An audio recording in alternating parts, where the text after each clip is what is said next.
Bonjour à tous.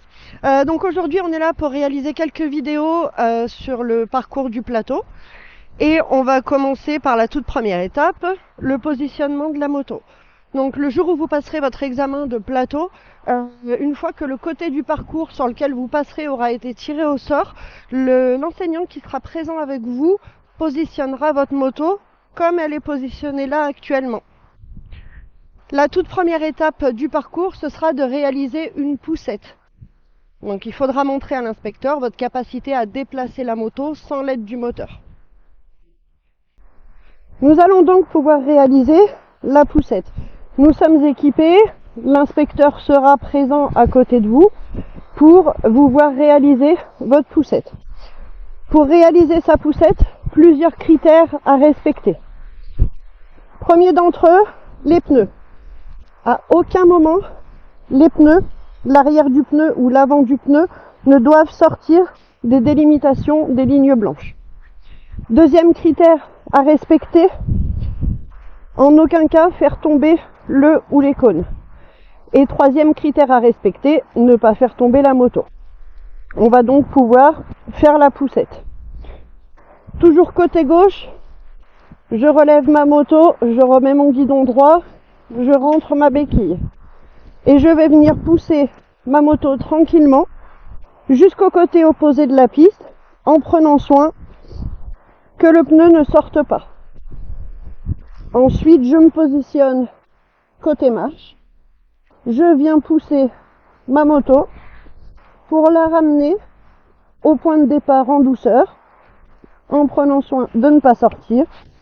Je remets ma béquille et je repose la moto sur la béquille.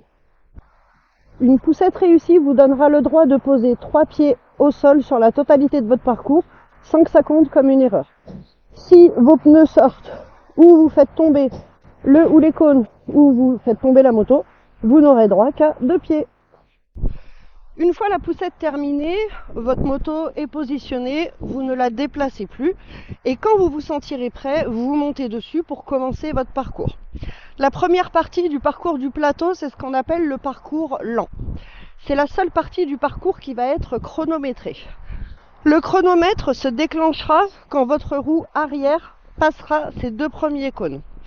Il faudra passer par une première porte, puis passer par une deuxième porte et enfin le chronomètre s'arrêtera quand votre roue arrière passera ces 2 cônes. Entre le point de départ de déclenchement du chronomètre et l'arrêt du chronomètre, il faudra réaliser un temps minimum de 16 secondes. Pour réussir à faire ce parcours en minimum 16 secondes, l'objectif, c'est d'avoir une trajectoire qui vous permettra de perdre du temps. Donc on va essayer d'avoir une trajectoire assez large qui nous emmènera plutôt sur le côté droit de la première porte. Et l'objectif, c'est d'essayer de tourner le plus tôt possible en enroulant le piquet.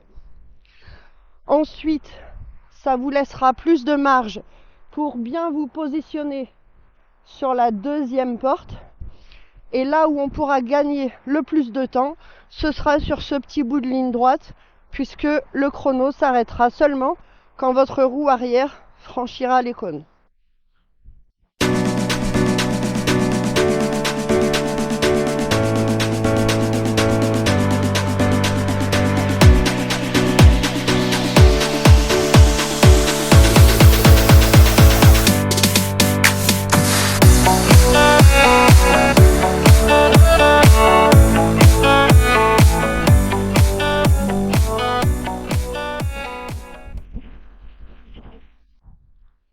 Une fois que vous avez terminé votre parcours lent, on va pouvoir partir pour la suite du parcours.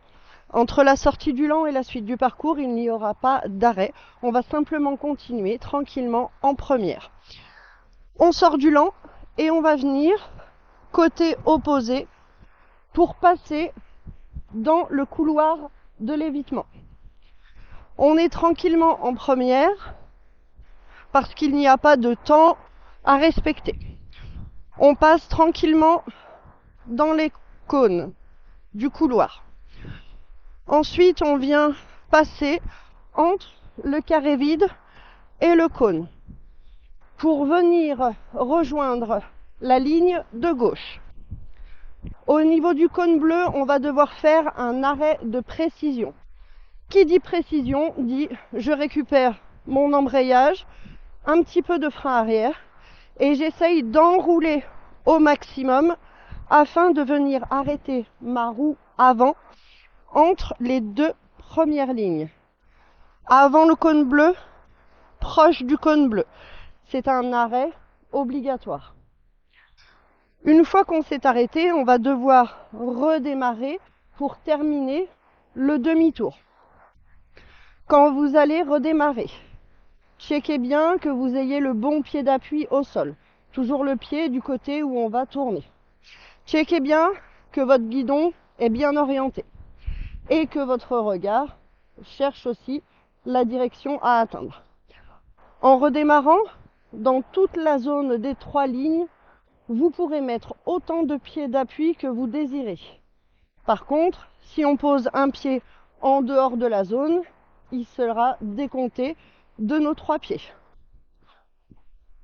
Donc on va venir démarrer tranquillement, user de pieds d'appui si nécessaire, puis se redresser.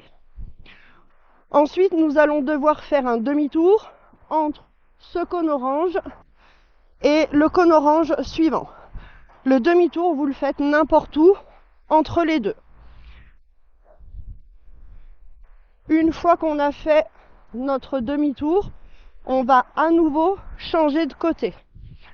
Dès qu'on est passé au niveau du bleu, on va pouvoir traverser la piste pour aller de l'autre côté.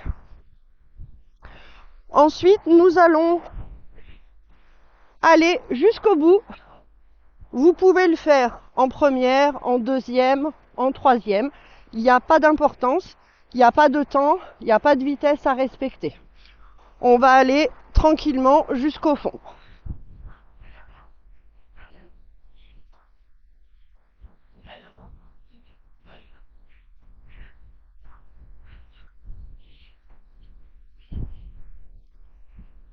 Arrivé au fond, on va devoir faire un demi-tour. Donc si on avait passé des vitesses, on vient bien se remettre en première, garder le contrôle de l'embrayage et du frein pour réaliser son demi-tour derrière le dernier cône et avant la ligne du fond.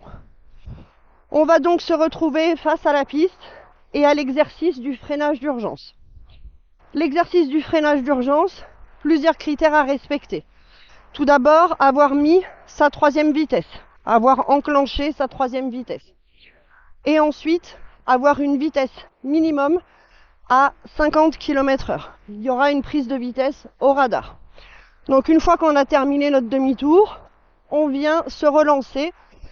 On passe la 2e, on passe la 3e et on va venir regarder régulièrement le compteur de sa moto de façon à s'assurer d'être à la bonne allure.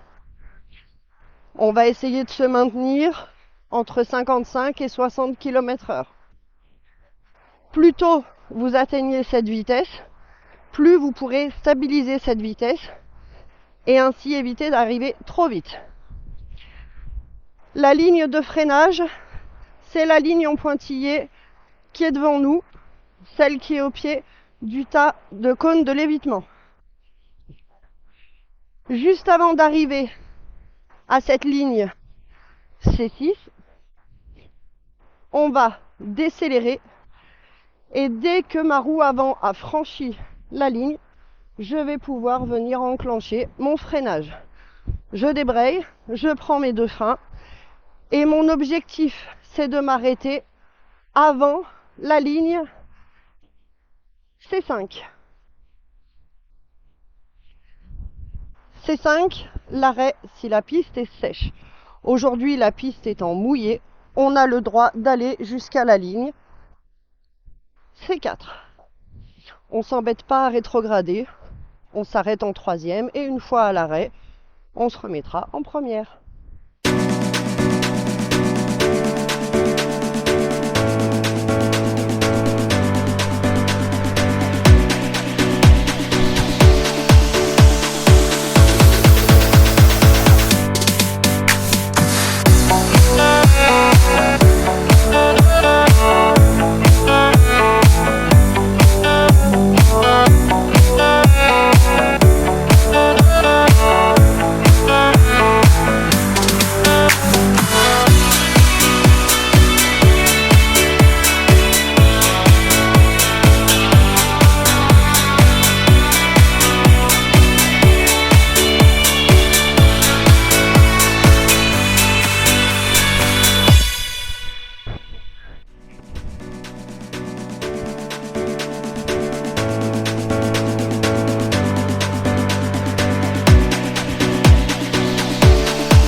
Une fois que vous êtes à l'arrêt et que vous avez terminé votre freinage, vous allez avoir la partie demi-tour passager. Donc votre passager vous attendra sur le côté, que vous soyez arrêté, et ensuite il pourra monter derrière vous. Pensez bien à garder vos 2 pieds au sol, à éventuellement vous mettre au point mort si vous vous sentez plus en sécurité, et vous dites à votre passager quand il peut monter. Une fois que votre passager est monté, assurez-vous qu'il se tienne bien, qu'il ne vous dérange pas. N'hésitez pas à lui dire de se repositionner si nécessaire. Ensuite, vous allez donc démarrer et partir faire votre demi-tour avec votre passager. Donc on va partir côté opposé. On va devoir passer la première porte. Pensez à bien élargir votre trajectoire, à essayer de viser plutôt le cône extérieur.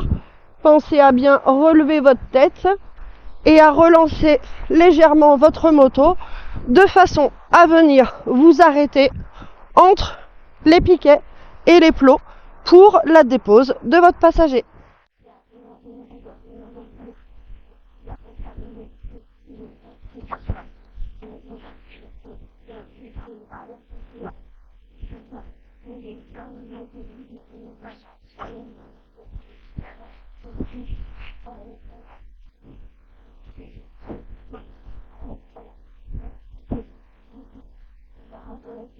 C'est bon pour toi ? Quand tu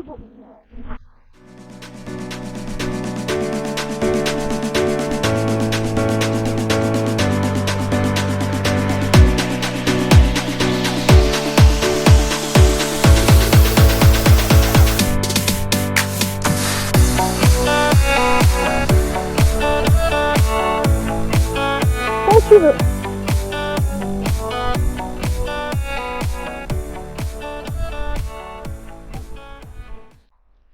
Une fois que votre passager est descendu, il nous reste la dernière partie du parcours à faire qui va constater en faire un slalom, un évitement pour enfin venir arriver dans la zone du rectangle bleu qui signera la fin de votre parcours du plateau.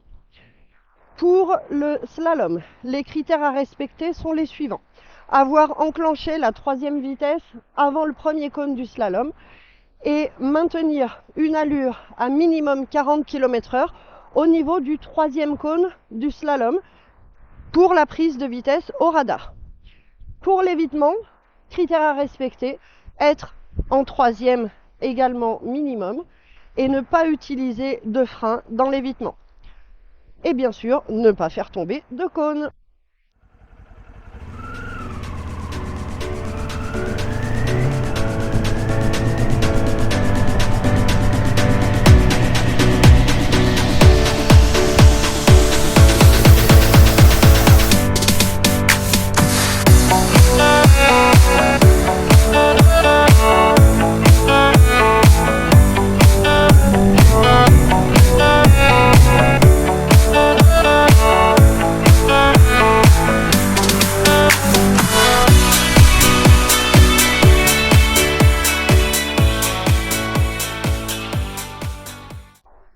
Le jour où vous passerez votre examen de circulation, vous serez entièrement équipé, prêt à partir. L'inspecteur sera à côté de vous. Il faudra lui dire vos phrases de départ. Mon casque est attaché, homologué à ma taille. Je monte sur la moto. Je règle mes rétros. Je démarre mon moteur. Pas de voyant rouge ou anormal. Mon feu de croisement fonctionne.